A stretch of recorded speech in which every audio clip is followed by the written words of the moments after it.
ఇదిగోండి మేక టిల్లు అండి, అదే ఏట మాంసం టిల్లు అంటారు కదా, నరిడు అంటారు. ఇది చాలా మంచి ఆరోగ్యం అండి. రక్తం లేని వాళ్ళకి మంచి రక్త పుష్టి, ప్లస్ బాలింతలు అయిన వాళ్ళు కూడా ఇది రోజు మార్చి రోజు తినడం వల్ల మంచి రక్తం పట్టుద్ది. బాలింత కూడా బేబీస్కి మంచి మిల్క్ కూడా వస్తాయండి. చాలా ఆరోగ్యకరమైన రెసిపీ ఇది ఫ్రై చేసి చూపిస్తానండి. శుభ్రంగా కడుక్కున్నాను అనమాట. ఒక స్పూన్ అల్లం వెల్లుల్లి పేస్ట్ వేద్దాం. అట్లాగే ఒక అర టీ స్పూన్ పసుపు వేద్దామండి. అట్లాగే కొంచెం సాల్ట్ వేద్దాం. కొంచెం సాల్ట్ వేసి మొత్తం కలిపేద్దామండి. కలిపేసి పొయ్యి మీద పెట్టి ఉడికిచ్చేద్దాం ఒక 10 నిమిషాలు. వెలిగించేసి సట్టి పొయ్యి మీద పెట్టేసామండి. కాస్త ఉడికిన తర్వాత దీని ప్రాసెస్ చూపిస్తాం. ఇవన్నీ చక్కగా ఉడికిపోయింది. పిల్లు బాగా ఉడికిపోయిందండి. ఇప్పుడు దించేద్దామండి.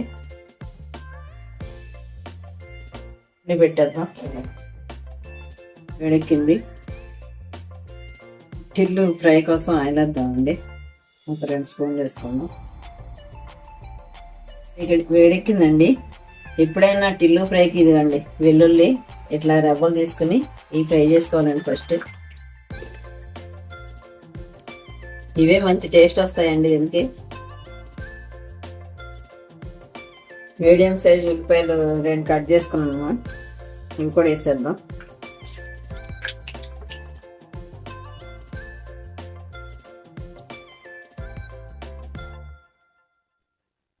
అట్లాగే 4 పచ్చిమిర్చి కూడా కట్ చేశానండి. ఇవి కూడా వేసేద్దాం.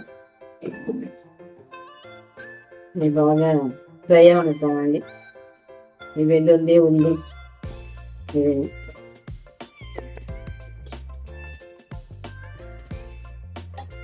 చక్కగా ఫ్రై అయిపోయింది. కరివేపాకు వేసేద్దాం.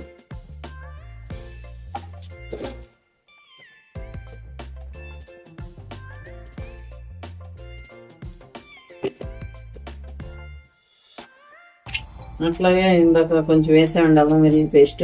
ఇప్పుడు ఒక స్పూన్ వేద్దాం.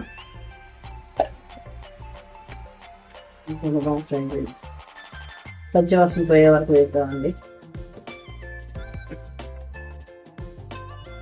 ఎందుకండి లివర్ కూడా వేసేద్దాం. ఉడకబెట్టిన లివర్ ఉంది కదా.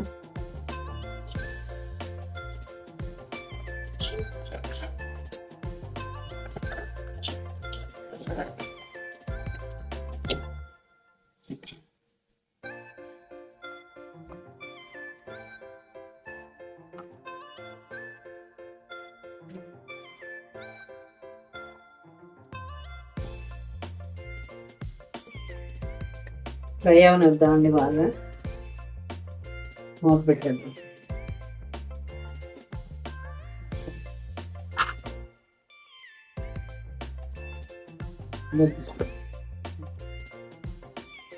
ఆల్రెడీ సాల్ట్ వేసాం కాబట్టి అండి కొంచెం పసుపు వేద్దాం. అట్లాగే ఒక స్పూన్ కారం వేద్దామండి.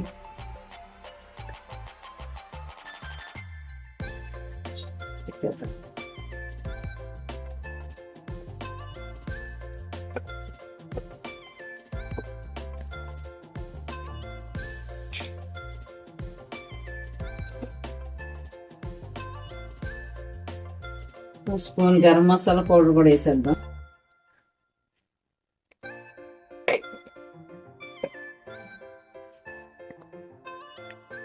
ఇదంతా కలిపేద్దాం.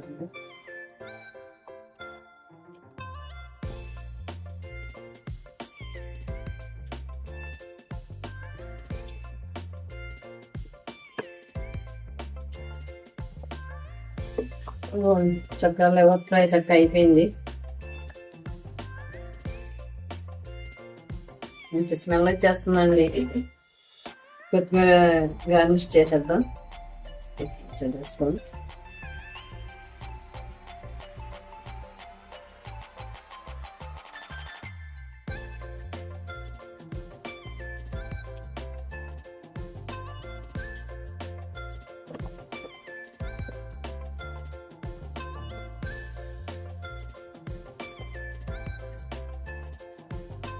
మటన్ తిల్లు రెడీ అయిపోయిందండి.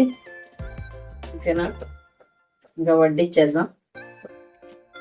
దగ్గరికి సాగుతూ ఉంటుంది.